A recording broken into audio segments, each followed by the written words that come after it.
Au lycée, j'avais un ami, à chaque fois qu'on parlait de passion, de projet, il me parlait toujours de streaming. Ça se voyait qu'au fond de lui, en vrai, il voulait être streamer.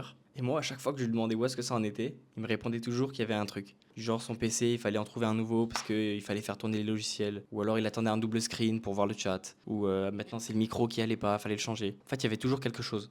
Et aujourd'hui, ça doit faire 3-4 ans qu'on a eu cette discussion. Et il a pas lancé un stream. Il a jamais commencé à streamer en fait. Et cette histoire, elle est pas du tout unique. En fait, je crois que tout le monde te la sort à sa sauce. Et parfois, c'est la situation. L'autre coup, c'est le moment qui est pas le bon. Et souvent, l'excuse du matériel, elle revient souvent, tu vois. Je dis ça, mais moi-même, j'ai été victime de ce truc. Durant cette année dernière, je crois que j'ai mis pas loin de 1 000 € dans des caméras en me disant, ouais, quand j'aurai cette caméra, là, je vais faire des dingueries. Pour qu'au final, aujourd'hui, en vrai, je me rende compte que mon iPhone, il faisait largement l'affaire, même plus que l'affaire.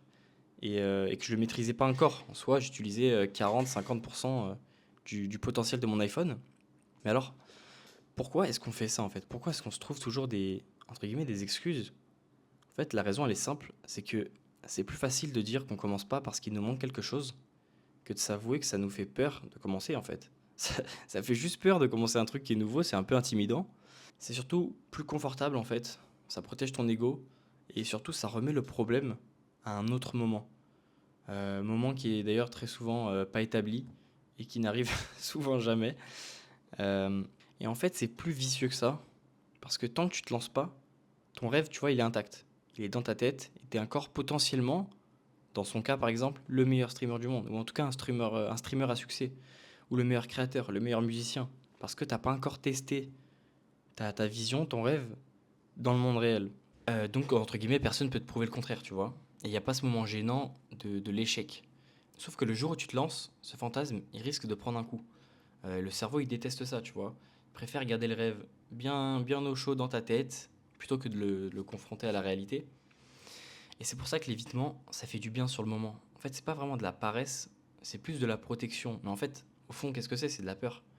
Ton cerveau, il te protège d'une potentielle déception. Je dis potentielle, mais en fait, c'est très sûrement une déception, en tout cas au début. C'est normal quand tu commences quelque chose, t'es mauvais. Et le problème, c'est qu'en te protégeant de cette déception, tu te protèges aussi du progrès et de la réussite, puisque tu commences jamais. Et pour contourner ce phénomène, ce genre de phénomène d'évitement qu'on pourrait dire, pour moi, il y a deux choses à comprendre. La première, c'est qu'au fond de toi, tu le sais, l'excuse que tu as inventée, qui te manque un tel ou quelque chose, elle t'aidera pas spécialement à atteindre ton objectif. Genre, t'as besoin d'une nouvelle caméra, d'un nouveau micro. En vrai, ton téléphone, il fait l'affaire. T'as pas le temps en ce moment, t'auras toujours un emploi du temps chargé. T'attends d'être meilleur pour te lancer, c'est en commençant que tu t'améliores. T'attends de te sentir prêt pour commencer, on se sent jamais vraiment prêt en fait, avant d'avoir commencé. Pour que tu comprennes bien cette notion, est-ce que, je sais pas si t'as déjà vu le setup de iShowSpeed quand il a commencé, avec sa daronne qui arrivait au milieu des lives quand il faisait trop de bruit et tout. Le nombre de personnes qui, dans sa situation, se seraient trouvées 1000 excuses pour pas streamer. Enfin, lui, pour le coup, il avait vraiment toutes les excuses. Genre, je sais pas si vous vous souvenez, au début, Speed, il faisait que des lives sur des jeux indés, tu sais, un peu à la con. Parce que je pense que son PC, il faisait tourner ça, tu vois. Il aurait pu se trouver 1000 excuses avec sa daronne, il devait pas faire de bruit, il était collé à sa chambre, machin, machin. Mais il faisait quand même des lives, genre, c'est un malade.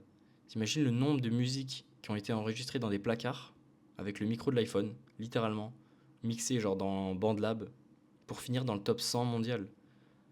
T'as pas vraiment besoin de plus, t'as juste besoin de commencer. Et la deuxième chose à comprendre, selon moi, c'est que en gardant cette mentalité-là, en vrai, tu commenceras probablement jamais. En fait, les conditions et le moment parfait, il n'existe simplement pas, et notre cerveau, il est fait pour éviter l'inconfort.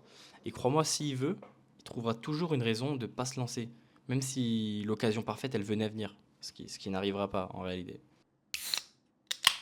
Ok, petite pause Coca. Coca zéro, tu connais? Non, j'en étais où? Ah oui, voilà. Non, je disais que du coup, les conditions et le moment parfait n'existent pas. Et comme je t'ai dit, le cerveau, il est fait pour éviter l'inconfort.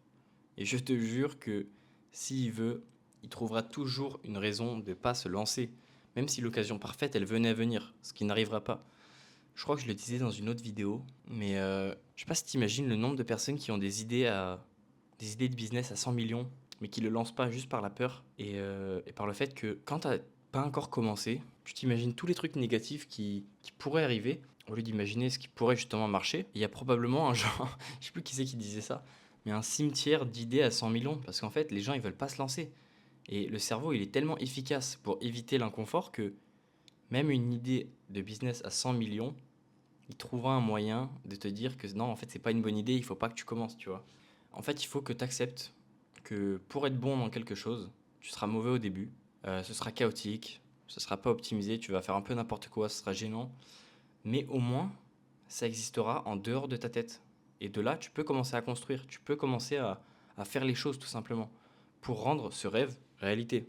Tant qu'il est dans ta tête, c'est rien de plus qu'un rêve. En bref, peu importe la chose à laquelle tu penses tous les jours, mais n'ose pas vraiment t'avouer, t'oses pas vraiment commencer, commence. Commence même sans le meilleur matériel. Commence en étant gêné, en étant même gênant. Commence même si t'as pas confiance en toi. Et même si tu es loin d'être le meilleur dans ton domaine, tu verras, si tu commences, même si ça marche pas au début, le sentiment que tu vas ressentir en te rendant compte que tu as pris tes couilles et tu as commencé le truc qui te fait rêver au fond de toi, c'est inégalable ce sentiment. Mais vraiment, même si ça marche pas, comme je t'ai dit, après il y a un travail, peut-être faut que je fasse une vidéo dessus, dites-moi en commentaire si vous voulez, sur un peu le regard des gens ou quoi, mais même si tu commences ton truc qui te fait rêver et ça floppe, si ça fait des mois, voire des années que tu laisses le truc dans ta tête, le sentiment, il est incroyable. Donc, juste commence. Commence et après, tu verras ce qui se passe.